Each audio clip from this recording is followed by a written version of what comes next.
Ferrer es estudioso de la realidad internacional, abogado, y por eso la primera pregunta es, en caso de México, con tanta situación dramática de desaparecidos, de un paraestado que pareciera dominar el estado formal, con una guerrilla y un narcotráfico organizado, delincuencia, corrupción del gobierno, ¿qué va a pasar? Y ahora que se anuncian reformas constitucionales en ese estado.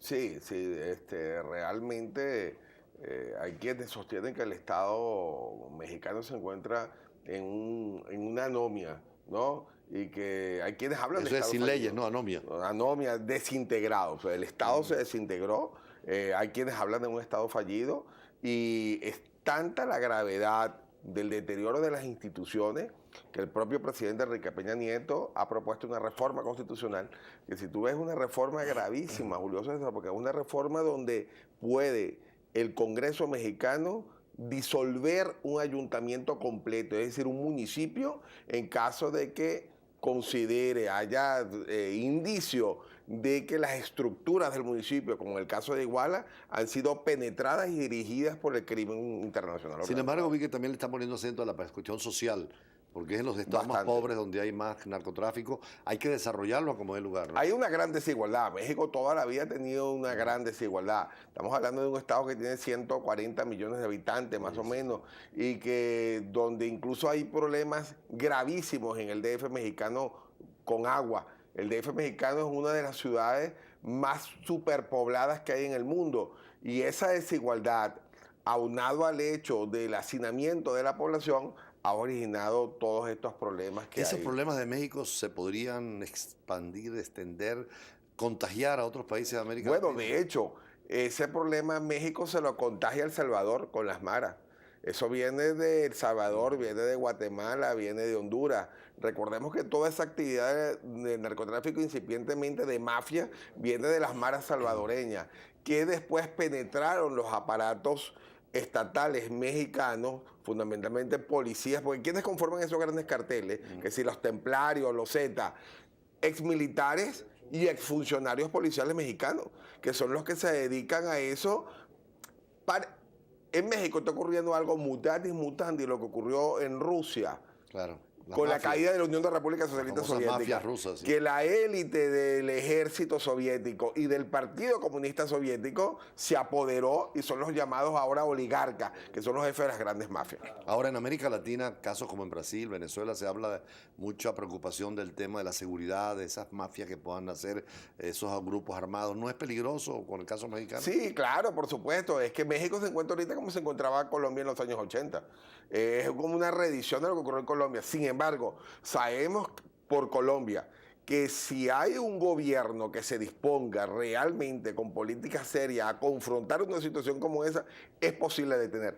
Colombia estaba asediada por el narcotráfico y tenía dos frentes guerrilleros, el Ejército de Liberación Nacional y las Fuerzas Armadas Revolucionarias Colombianas. No obstante, había una gran disposición en los 8 años del gobierno de Álvaro Uribe y se logró prácticamente poner contra la pared a la FARC, que están conversando porque conocen su realidad, que están acorralados por el ejército colombiano. Hubo reformas constitucionales en Colombia. En el 91, ¿cómo no? ¿Qué hacer con el caso mexicano? Bueno, esa reforma que propone el presidente Enrique Peña Nieto es una reforma muy puntual.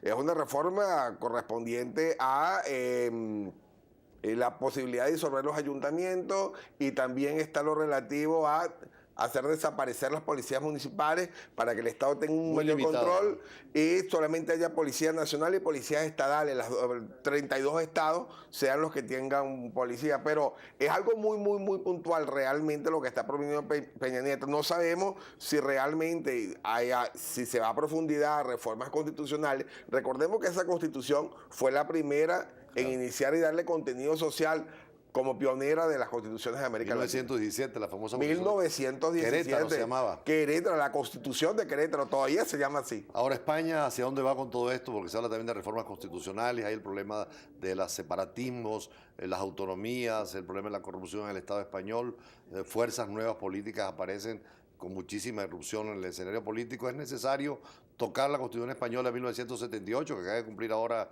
creo que 36 años, 37 años. Sí, acaban de celebrar el aniversario en este momento, ¿no? Solamente quedan 2 de los padres, de los 7 padres de la Constitución quedan vivos. España está ahorita en boga una propuesta de reforma. por situaciones absolutamente distintas a las que vive en este caso México, ¿no?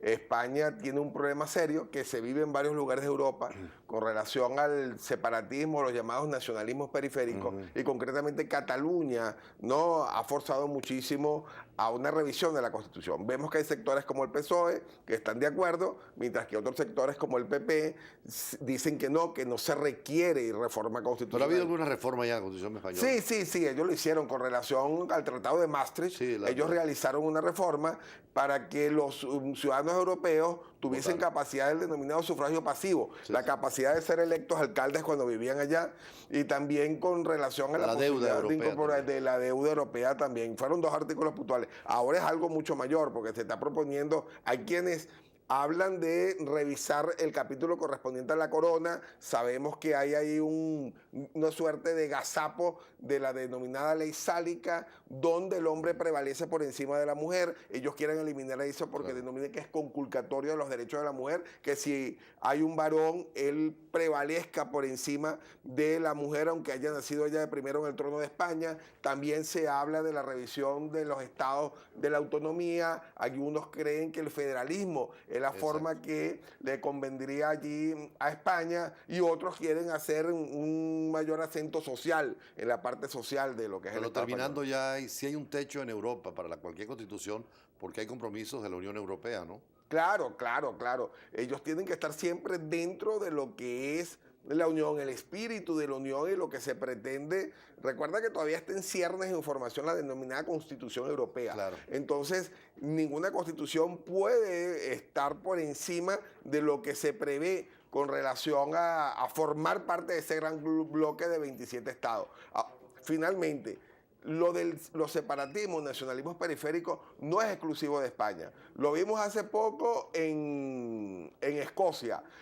Recordemos que en Bélgica hay un enfrentamiento, una fracturación inmensa de la sociedad belga entre valones y flamingos. Los valones hablan neerlandés, los valones hablan francés, los flamingos hablan neerlandés. Incluso hay estudios que establecen que es tan fuerte la división que solamente hay un 1% de parejas que son valones y flamingos se unen entre sí. En Italia también tenemos problemas. Próxima ocasión vamos a hablar, usted es constitucionalista, de la temática de una constitución para América Latina, o al menos en UNASUR, porque hay la ciudadanía en UNASUR, a lo mejor hace falta también se está proponiendo ahorita. Pero eso ameritará también estudio constitucional posterior ¿Cómo no? sobre UNASUR, ¿te parece? ¿Cómo no?